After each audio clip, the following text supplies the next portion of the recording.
Nikon, once a behemoth of the camera industry, has had somewhat of a fall from grace. This camera brand was once on top of the world. It was a symbol of professionalism. Every photographer who was someone had a Nikon. But in more recent times, it seems like it's had a fall from grace. Nikon has become the camera brand that some people like to poke fun at. A brand people love to hate. But why is that? Why did Nikon fall off? Why has it become a meme? This video, we dive into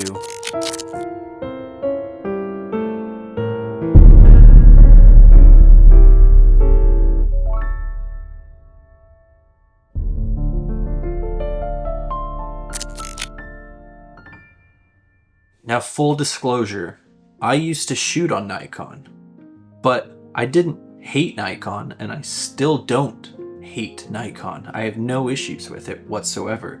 I switched to Canon because it was the most popular brand. Now, when something is so popular like Canon, it means lots of people buy their lenses and their bodies and their accessories, and that also means that the used market gets flooded with all that stuff. So the way I looked at it was I was switching from Nikon to Canon because I couldn't afford all of the new stuff.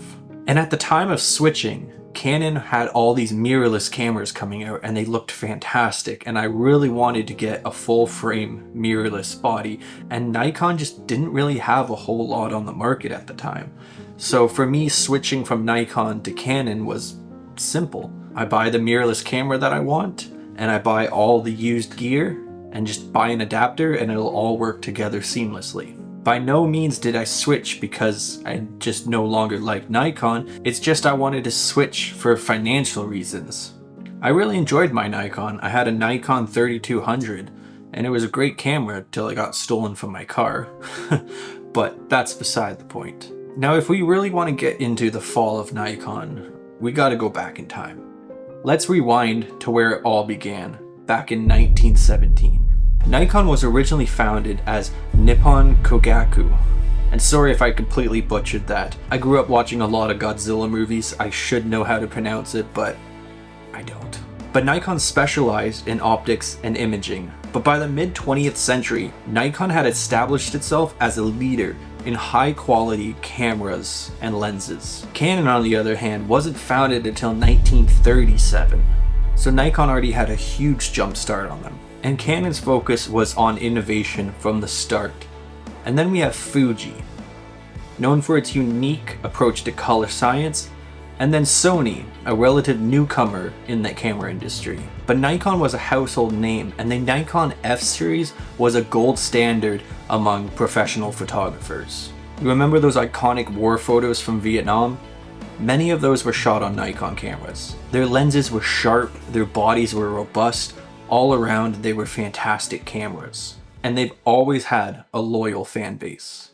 But then came the era of digital transformation. Canon and Sony were really quick to adapt to this new generation, but Nikon lagged behind a little bit. Canon revolutionized the DSLR market with the Canon 5D, and Sony came along and completely disrupted the market with mirrorless cameras that were fantastic and super innovative. Meanwhile, Nikon seemed very slow to embrace mirrorless technology. Maybe they just thought it would be a fad and everyone would switch back to DSLRs, but as we know, that's not the case. Nikon's initial attempts to enter the mirrorless market failed. It wasn't until the Z series where they really started to pick up steam and make a meaningful impact. But by then, Canon and Sony were way ahead of them.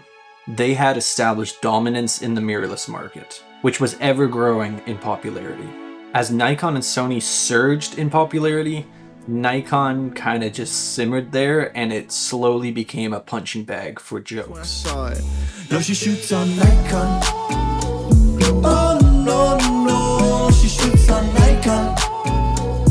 Oh God, no. It's not that their cameras were bad, they're great cameras, they still are. But in the world of rapid innovation, they were just too slow to the game. They were too slow to adapt, and it kind of became detrimental to the brand's identity. See, the thing is, when you're late to the game and everybody else is already there, you kind of become the outcast. And when you have most people buying Sony, Canon, and Fuji, it's kind of weird when somebody has a Nikon. And you might say the same thing about Hasselblad. If somebody has a Hasselblad camera, it's kind of odd that they have that. The only difference is Nikon made cameras for consumers, like just regular people, you and I. But Hasselblad cameras are freaking expensive.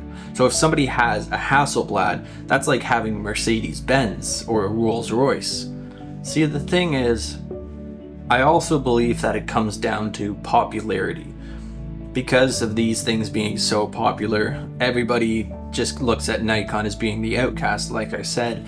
But when you start making jokes about it, you kind of get into this group mentality where it's kind of just fun to dog on that person or that thing, because it just becomes a joke at that point. It becomes a group mentality where one person starts making fun of it, everybody else kind of joins in and starts making fun of it as well. And at that point, when you have so many people making fun of Nikon, it just kind of snowballs and it just becomes normal. It becomes the thing to make fun of.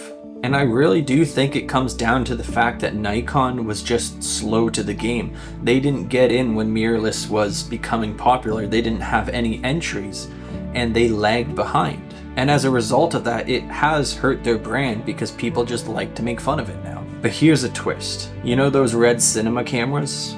Everybody loves those red cinema cameras. They're used in high budget Hollywood movies. You see those YouTube videos where they have those amazing cinematic shots and people doing all this crazy stuff with control arms and everything. Those red cameras, those cinema cameras, are owned by Nikon. So as fun as it may be to completely dog on Nikon and make fun of them, they also own red cinema cameras, which are a huge industry standard in cinema. And people absolutely love these red cameras. So when it comes down to it, who gets the last laugh? Nikon cameras remain great tools, as any camera. They've just become a target for jokes. Yet every underdog story has a comeback. Will Nikon have a comeback from this? Time will tell. But one thing's for sure, Nikon is definitely not out of the game. Far from it. Thanks for watching. I hope you guys enjoyed this video. If you did, subscribe. I'd love to see you guys back here hanging out in another video. That's all I got. Have a good one. Peace.